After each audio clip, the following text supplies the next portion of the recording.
बालक की कठिनाइयों और संघर्षों के कारण उसे गांव से बाहर झोपड़ी बनानी पड़ी। इस प्रक्रिया में वह अपने अकेलेपन और कठिन परिस्थितियों का सामना करता रहा।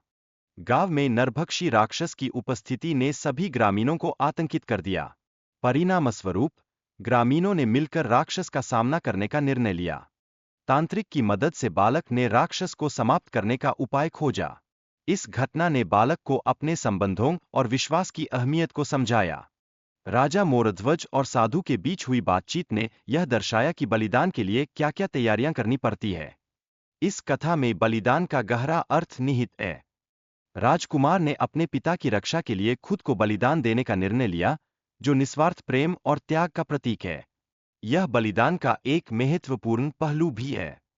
भगवान कृष्ण का प्रकट होना और राजकुमार को आशीर्वाद देना यह दर्शाता है कि सच्चे प्रेम और बलिदान की हमेशा पहचान होती है। यह कथा प्रेरणा और आशा का संदेश प्रदान करती है। तपस्वी ने शिकारी की भक्ति को गलत समझा, लेकिन भगवान शिव ने उसकी सच्चाई को उजागर किया। यह घटना भक्ति के वास्तविक अर्थ को समझाती है।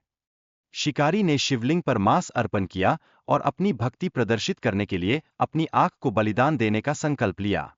यह बलिदान की एक अनूठी मिसाल है।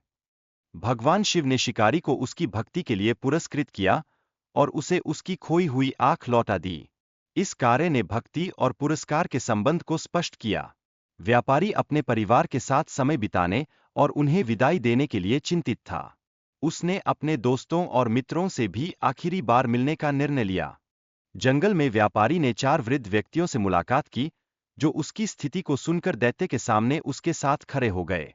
उन्होंने व्यापारी का अंत देखने की इच्छा व्यक्त की। जब दैत्य व्यापारी के पास पहुंचा, तो वृद्ध व्यक्तियों ने उसे अपनी हिरनी की कहानी सुनाने का आग्रह किया। दैत्य ने कहानी सुनने के लिए अपनी क्रोध पर संयम रखने का वादा किया।